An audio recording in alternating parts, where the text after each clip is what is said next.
ये तो जो मेरे बल्ले लगे हुए हैं, ये बल्ले तो पूरे 1.5 साल से लगे हुए हैं। मैं रात को सोते टाइम भी इनको उतारता नहीं, ये यहीं रहते हैं।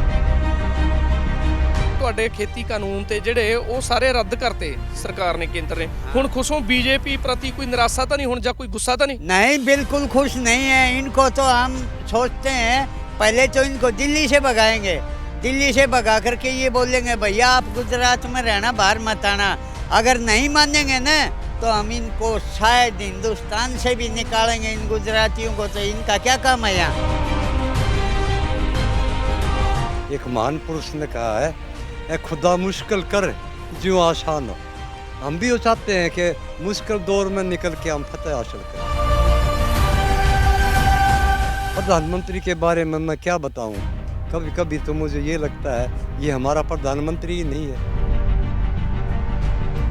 ਪੰਜਾਬ ਵਿੱਚ ਚੋਣ ਪ੍ਰਚਾਰ ਪੂਰੇ ਸਿਖਰਾਂ ਤੇ ਚੱਲ ਰਿਹਾ, ਕਿਉਂਕਿ 20 ਫਰਵਰੀ ਨੂੰ ਵੋਟਾਂ ਹੋਣੀਆਂ ਨੇ। ਸੋ ਜੇਕਰ ਬਾਤ ਕਰੀਏ ਕਿ ਰਾਜਨੀਤਿਕ ਪਾਰਟੀਆਂ ਲਗਾਤਾਰ ਰੈਲੀਆਂ ਕਰ ਰਹੀਆਂ ਨੇ, ਕਿਉਂਕਿ ਵੱਡੇ ਲੀਡਰ, ਜੇ ਪ੍ਰਧਾਨ ਮੰਤਰੀ ਨਰਿੰਦਰ ਮੋਦੀ ਦੀ ਗੱਲ ਕਰੀਏ ਤਾਂ ਉਹ ਪੰਜਾਬ 'ਚ ਡੇਰੇ ਲਾਏ ਨੇ। ਉਹਨਾਂ ਨੇ ਵੀ ਵੱਡੀਆਂ ਰੈਲੀਆਂ ਕਰਨਗੇ। ਕੇਜਰੀਵਾਲ ਵੀ ਦਿੱਲੀ ਤੋਂ ਪੰਜਾਬ ਆ ਚੁੱਕੇ ਨੇ ਅਤੇ ਆਮ ਆਦਮੀ ਪਾਰਟੀ ਦੇ ਹੱਕ ਵਿੱਚ ਰੈਲੀਆਂ ਕਰ ਰਹੇ ਨੇ।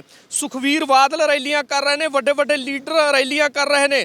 ਅਮਿਤ ਸ਼ਾਹ ਵੀ ਪੰਜਾਬ ਪਹੁੰਚੇ ਹੋਏ ਨੇ, ਉਹ ਵੀ ਰੈਲੀਆਂ ਕਰ ਰਹੇ ਨੇ। ਸੋ ਪੂਰੇ ਜ਼ੋਰਾਂ ਸ਼ੋਰਾਂ ਨਾਲ ਚੱਲ ਰਿਹਾ, ਕਿਉਂਕਿ ਜੇ ਇਲੈਕਸ਼ਨ ਦੀ ਗੱਲ ਕਰੀਏ, ਇਲੈਕਸ਼ਨ 'ਚ ਤਕਰੀਬਨ 4-5 ਦਿਨ ਰਹਿ ਚੁੱਕੇ ਹਨ। 20 ਫਰਵਰੀ ਨੂੰ ਵੋਟਾਂ ਪੈਣੀਆਂ ਨੇ। ਉਸੇ ਤਰ੍ਹਾਂ ਕਿਸਾਨਾਂ ਦੀ ਪਾਰਟੀ ਸੰਯੁਕਤ ਸਮਾਜ ਮੋਰਚਾ ਅਤੇ ਸੰਯੁਕਤ ਸੰਘਰਸ਼ ਪਾਰਟੀ ਬਣੀਆਂ, ਉਹਨਾਂ ਨੇ ਉਮੀਦਵਾਰ ਐਲਾਨੇ ਨੇ ਅਤੇ ਇਸੇ ਤਰ੍ਹਾਂ ਹਰਿਆਣੇ ਤੋਂ ਜੋ ਕਿਸਾਨ ਨੇ ਉਹ ਵੀ ਪੰਜਾਬ ਪਹੁੰਚੇ ਨੇ, ਕਿਉਂਕਿ ਜੋ ਕਿਸਾਨਾਂ ਲਈ ਪ੍ਰਚਾਰ ਕਰਨਗੇ। ਸੋ ਹਲਕਾ ਸੰਗਰੂਰ 'ਚ ਅਸੀਂ ਮੌਜੂਦ ਹਾਂ।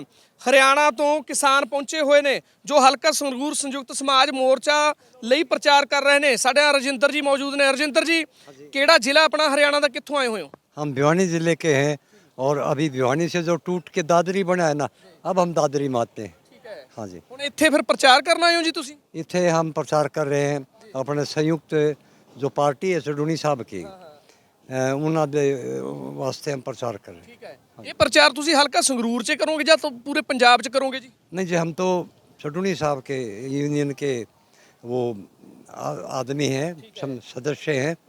तो सडूनी साहब ने इन 10 सीटों में से एक सीट संगरूर हमें दी है, क्योंकि संगरूर से हमारा पुराना रिश्ता है। जब मैं 1940 में पैदा हुआ तो उस वक्त संगरूर हमारी रियासत हुआ करती थी। ਜਦੋਂ ਪੰਜਾਬ ਤੇ ਹਰਿਆਣਾ ਇਕੱਠਾ ਹੁੰਦਾ ਸੀ? इकट्ठा ਹੁੰਦਾ ਸੀ। हाँ जी, हाँ जी। ਅੱਛਾ, ਇਹਦਾ ਮਤਲਬ ਤੁਹਾਡਾ ਹੀ ਏਰੀਆ, ਇਹ ਧਰਤੀ ਤੁਹਾਡੀ ਹੋ? अपना ही एरिया है, नेचुरली, कुदरती, प्राकृतिक, नेचुरली हमारा संबंध है। जन्म इस हमारा इस स्टेट में हुआ था, संगरूर में। हमारे जो बड़े बुजुर्ग थे यहीं से ग्रेजुएशन करके, और जो है ना वो बताया करते हम संगरूर से ग्रेजुएशन कर। ਵੈਸੇ ਰਜਿੰਦਰ ਜੀ, ਚੁਣੌਤੀਆਂ ਬਹੁਤ ਵੱਡੀਆਂ ਨੇ, ਕਿਉਂਕਿ ਵੱਡੀਆਂ ਪਾਰਟੀਆਂ ਨੇ। ਬੀਜੇਪੀ ਪਾਰਟੀ ਹੋ ਗਈ ਜੀ, ਸ਼੍ਰੋਮਣੀ ਅਕਾਲੀ ਦਲ ਆ ਪੰਜਾਬ 'ਚ, ਕਾਂਗਰਸ ਪਾਰਟੀ ਆ, ਆਮ ਆਦਮੀ ਪਾਰਟੀ ਆ, 5 ਵੱਡੀਆਂ ਪਾਰਟੀਆਂ ਹੋ ਗਈਆਂ, 5ਵੀਂ ਤੁਹਾਡੀ ਪਾਰਟੀ ਹੋ ਗਈ। ਕਿਵੇਂ ਦੇਖਦੇ ਹੋ ਤੁਸੀਂ? ਲੜਾਈ ਬਹੁਤ ਸਖਤ ਆ, ਕਿਉਂਕਿ ਜਿਹੜੀਆਂ ਕਿਸਾਨ ਯੂਨੀਅਨਾਂ ਦੂਜੀਆਂ ਨੇ ਉਹ ਤਾਂ ਤੁਹਾਡੇ ਨਾਲ ਨਹੀਂ ਹੈਗੀਆਂ ਜੀ। वो एक महान पुरुष ने कहा है, ए खुदा मुश्किल कर जो आसान हो। हम भी वो चाहते हैं कि मुश्किल दौर में निकल के हम फतेह हासिल करें। हम तो चाहते हैं हमारे सामने बड़ी से बड़ी चुनौतियाँ हों। जितनी बड़ी चुनौतियाँ होंगी, जितनी बड़ी कठिनाइयाँ होंगी, उतना ही हम समझते हैं हमारे लिए काम आसान हो जाएगा। ਬਿਲਕੁਲ। ਪਰ ਰਜਿੰਦਰ ਜੀ, ਗੱਲਾਂ ਨੈਗੇਟਿਵ ਦੇਖੀਏ, ਪੋਜ਼ਿਟਿਵ ਦੇਖੀਏ, ਬਹੁਤ ਲੋਕ ਇਹ ਕਹਿ ਰਹੇ ਨੇ ਕਿ ਕਿਸਾਨਾਂ ਨੂੰ ਰਾਜਨੀਤੀ 'ਚ ਨਹੀਂ ਆਉਣਾ ਚਾਹੀਦਾ ਸੀ। ਬਹੁਤ ਇਹ ਕਹਿ ਰਹੇ ਨੇ ਵੀ ਠੀਕ ਆ ਜੀ, ਰਾਜਨੀਤੀ 'ਚ ਆ ਗਏ। ਕੀ ਲੱਗਦਾ ਤੁਹਾਨੂੰ, ਇਹ ਫੈਸਲਾ ਸਹੀ ਆ ਜਾਂ ਗਲਤ ਆ ਜੀ? राजनीति में आए बगैर किसान अपना हित यानी अपना हक को नहीं ले सकता। चौधरी छोटराम ये कहा करते थे कि मेरे जीवन का पहला जो उद्देश्य है वो दिल्ली की सत्ता हासिल करना है, यानी किसान दिल्ली की सत्ता पर काबिज हो, मेरे ये जीवन का पहला उद्देश्य। हम चौधरी छोटूराम के हम अनुयायी हैं। हम गुरनाम सिंह चडूणी कि हम शुरू से ही, जब से ये आंदोलन से पहले भी, किसान आंदोलन से पहले भी चडूणी साहब यही कहा करते थे कि हम चौधरी छोटूराम के सपने पूरे करेंगे, हमने राजनीति में अपना प्रभाव बढ़ाना है। और चडूणी साहब उसी बात पे चल रहे हैं, और हमें बड़ी खुशी है कि हमारा नेता जो है चौधरी छोटूराम के बताए मार्ग पर चलते हुए बहुत ही संघर्ष कर रहा है, बड़ी लाठियाँ खा रहा है, बड़े मुकदमे भुगत रहा है। हमें हमारे नेता पर गर्व है। ਠੀਕ ਹੈ। ਵੈਸੇ ਪੰਜਾਬ ਤੋਂ ਬਾਅਦ ਹਰਿਆਣੇ 'ਚ ਵੀ ਚੋਣਾਂ ਲੜੀਆਂ ਜਾਣਗੀਆਂ ਕਿਸਾਨਾਂ ਵੱਲੋਂ ਜੀ? हाँ, लड़ेंगे साहब। ये हम तो ये उम्मीद करते हैं आके हमारे ये पंजाब के बड़े भाई इस मोर्चा को कामयाबी दे देते हैं तो 2 साल बाद जो 2024 में चुनाव होना है लोकसभा का और विधानसभा का, तो हमारे लिए वो दोनों चुनाव विधानसभा आसान हो जाएंगे हमारे लिए। हाँ, हमें ताकत मिलेगी, हमारा मनोबल बढ़ जाएगा और हमें नहीं भाइयों का सहयोग मिलेगा। ਬਿਲਕੁਲ। ਵੈਸੇ ਰਜਿੰਦਰ ਜੀ ਬੀਜੇਪੀ ਦੀ ਗੱਲ ਕਰਦੇ ਹਾਂ, ਪ੍ਰਧਾਨ ਮੰਤਰੀ ਨਰਿੰਦਰ ਮੋਦੀ ਪੰਜਾਬ ਆਏ ਹੋਏ ਨੇ, ਗੱਲ ਵੱਡੇ ਉਪਰਾਲੇ ਕੀਤੇ ਜਾਣਗੇ ਕਿਸਾਨਾਂ ਦੀ ਆਮਦਨ ਵਧਾਉਣ ਲਈ, ਵੱਡੇ ਆਉਣ ਵਾਲੇ ਸਮੇਂ 'ਚ ਕੰਮ ਕੀਤੇ ਜਾਣਗੇ, ਕਿਵੇਂ ਲੱਗਦਾ?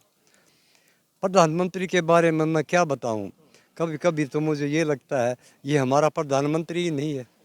जब ये ट्रंप के लिए वोट मांगता है, अब की बार ट्रंप सरकार, तो ये लगता है तो अमेरिका का राष्ट्रपति है, हमारा प्रधानमंत्री नहीं है। वाजपेयी जी ने 2002 में कहा था गोधरा कांड में आके नरेंद्र मोदी ने राजधर्म का पालन नहीं किया। किस रूप में अब कोरोना कोविड-19 19 में इस बीमारी का पता लग गया था। प्रधानमंत्री ने चाहिए था आके मार्च 2020 तक पूरे साल का जो बच्चों की मेहनत की थी, वो 8-9 महीने की जो मेहनत थी, 80% कोर्स में यूनिवर्सिटी तक एग्ज़ाम हो जाते। हमारे बच्चों के ऊपर दिमाग से जो है ना वज़न उतर जाता। अब चलो भाई 20 और 21 में तो 20-21 2 साल की ये जो है ना, इसमें तो आप कोविड का बहाना कर सकते हो। ਮੇਨ ਗੱਲ ਇਹ ਕਰਦੇ ਹਾਂ ਕਿ ਤੁਹਾਨੂੰ ਕੀ ਲੱਗਦਾ ਕਿੰਨੀਆਂ ਕੁ ਸੀਟਾਂ ਮਿਲ ਸਕਦੀਆਂ ਨੇ ਪੰਜਾਬ ਵਿੱਚੋਂ ਕਿਸਾਨਾਂ ਨੂੰ ਜੀ? हमें ये उम्मीद है कि ये अपनी सभी जत्थेबंदियाँ 20 को एक होकर के वोटिंग करेंगे और हम पूरे बहुमत में नहीं आए तो हम किंग मेकर जरूर होंगे। ਠੀਕ ਹੈ। हाँ जी। ਨਾ ਵੈਸੇ ਕੀ ਲੱਗਦਾ ਜਿਹੜੀਆਂ ਦੂਜੀਆਂ ਕਿਸਾਨ ਜਥੇਬੰਦੀਆਂ ਨੇ, ਉਗਰਾਹਾਂ ਗਰੁੱਪ ਆ ਜੀ, ਸਿੱਧੂਪੁਰ ਗਰੁੱਪ ਆ, ਉਹ ਕਿਤੇ ਨਾ ਕਿਤੇ ਸ਼ਾਂਤ ਬੈਠੇ ਨੇ, ਚੁੱਪ ਬੈਠੇ ਨੇ, ਇਹਦਾ ਮਤਲਬ ਹੋਰ ਪਾਰਟੀ ਨੂੰ, ਰਾਜਨੀਤਿਕ ਪਾਰਟੀਆਂ ਨੂੰ ਵੋਟਾਂ ਪਾਉਣਗੇ ਉਹ? हाँ नहीं, मैं ऐसा नहीं सोचता। मैं ये सोचता हूँ कि वो सब हमारे एक हैं, सभी जत्थेबंदियाँ एक होकर वोट डालेंगी और ये इसी भरोसे इसी विश्वास के साथ मैं आपको विश्वास दिलाता हूँ कि हम या तो सत्ता में होंगे या किंग मेकर होंगे। ਠੀਕ ਹੈ। ਬਿਲਕੁਲ ਜੀ, ਬਿਲकुल। ਸੋ ਸਾਡੇ ਨਾਲ ਹੋਰ ਬਾਈ ਜੀ ਮੌਜੂਦ ਨੇ। ਹਾਂਜੀ, ਕੀ ਨਾਮ ਆ ਆਪਣਾ? मेरा नाम मामन चंद है, जिला भिवानी है। ਠੀਕ ਹੈ। हाँ जी। ਪ੍ਰਚਾਰ ਕਰਨ ਪਹੁੰਚੇ ਹੋ ਜੀ ਫਿਰ ਇੱਥੇ ਪੰਜਾਬ? बिल्कुल प्रचार करने पहुंचे हैं। ਠੀਕ ਹੈ।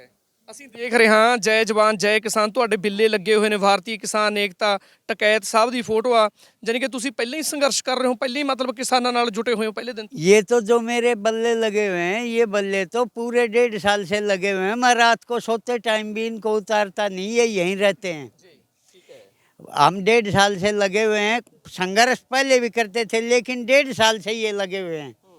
ਨਾ ਵੈਸੇ ਤੁਹਾਡੇ ਖੇਤੀ ਕਾਨੂੰਨ ਤੇ ਜਿਹੜੇ ਉਹ ਸਾਰੇ ਰੱਦ ਕਰਤੇ ਸਰਕਾਰ ਨੇ, ਕੇਂਦਰ ਨੇ। ਹੁਣ ਖੁਸ਼ ਹੋ ਬੀਜੇਪੀ ਪ੍ਰਤੀ? ਕੋਈ ਨਿਰਾਸ਼ਾ ਤਾਂ ਨਹੀਂ ਹੁਣ, ਜਾਂ ਕੋਈ ਗੁੱਸਾ ਤਾਂ ਨਹੀਂ? नहीं, बिल्कुल खुश नहीं है। इनको तो हम सोचते हैं पहले तो इनको दिल्ली से भगाएंगे, दिल्ली से भगा करके ये बोलेंगे भैया आप गुजरात में रहना, बाहर मत आना। अगर नहीं मानेंगे ना तो हम इनको शायद हिंदुस्तान से भी निकालेंगे। इन गुजरातियों को तो इनका क्या काम है यहाँ?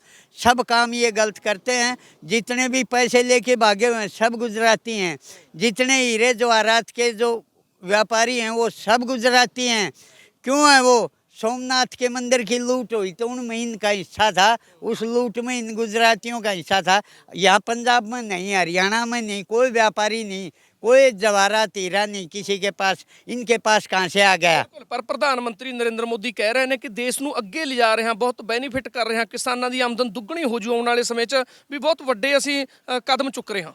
हमारे पास से उसने दुगनी कहाँ कर दी, हमारी तो चौगनी पीछे कर दी।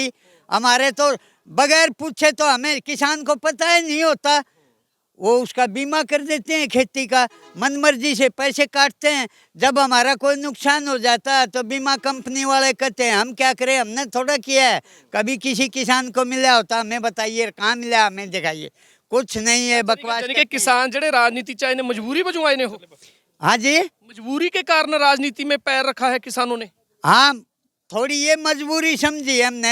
अब जब तक हम उस कुर्सी पर नहीं बैठेंगे तो हमारी बात ये लोग तो सुनते नहीं रहे। हम बैठ जाएंगे नहीं, वहाँ इलेक्शन लड़ेंगे तो ये जाएंगे, बगैर इलेक्शन लड़े जा नहीं सकते। तो हम इनका मुकाबला करेंगे और इनको खदेड़ेंगे, छोड़ेंगे नहीं। पहले पंजाब में लड़ेंगे, उसके बाद हरियाणा में भी किसान चुनाव लड़ेंगे। बिल्कुल, हरियाणा में चुनाव नहीं लड़ेंगे, मैं तो खुद कैंडिडेट हूँ।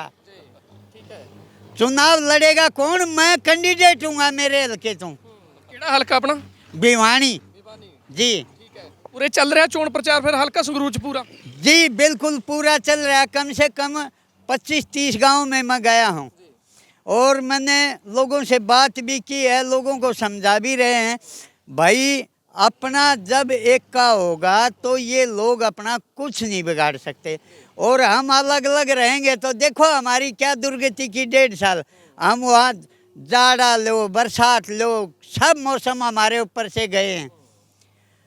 अभी हमें मौका मिला तो इन लोगों को 3 साल बैठाएंगे वहाँ। ਬਿਲਕੁਲ। ਸੋ ਗੁਰਨਾਮ ਸਿੰਘ ਚੜੂਨੀ ਦੇ ਗਰੁੱਪ ਦੇ ਆਗੂ ਨੇ ਜਿਹੜੇ ਉਹ ਪੰਜਾਬ ਪਹੁੰਚੇ ਨੇ, ਪੰਜਾਬ ਲਈ ਚੋਣ ਪ੍ਰਚਾਰ ਕਰ ਰਹੇ ਨੇ। ਜਿੱਥੇ ਗੁਰਨਾਮ ਸਿੰਘ ਚੜੂਨੀ ਦੇ ਉਮੀਦਵਾਰ ਖੜੇ ਕੀਤੇ ਹੋਏ ਨੇ ਉੱਥੇ ਪ੍ਰਚਾਰ ਹੋ ਰਿਹਾ। ਸੋ ਹਲਕਾ ਸੰਗਰੂਰ 'ਚ ਹਰਿਆਣਾ ਤੋਂ ਪਹੁੰਚੇ ਨੇ ਆਗੂ, ਕਿਸਾਨ ਆਗੂ ਨੇ ਕਿ ਬੀਜੇਪੀ ਨੇ ਬਿਲਕੁਲ ਕਿਸਾਨਾਂ ਦਾ ਭਲਾ ਨਹੀਂ ਕੀਤਾ, ਜੋ ਕਿਹਾ ਉਹ ਸਹੀ ਨਹੀਂ ਕਿਹਾ, ਕਿਤੇ ਨਾ ਕਿਤੇ ਗੁੰਮਰਾਹ ਕੀਤਾ ਜਾ ਰਿਹਾ ਤੇ ਕਿਸਾਨ ਜਿੱਤ ਦਰਜ ਕਰਨਗੇ। ਉਸ ਤੋਂ ਬਾਅਦ ਹਰਿਆਣੇ 'ਚ ਵੀ ਕਿਸਾਨਾਂ ਦੀ ਸਰਕਾਰ ਬਣੇਗੀ। ਪ੍ਰੀਤ ਬਰਸਟ ਨਾਲ ਅਮਨਦੀਪ ਸਿੰਘ ਮਾਝਾ, ਪੰਜਾਬੀ ਲੋਕ ਚੈਨਲ।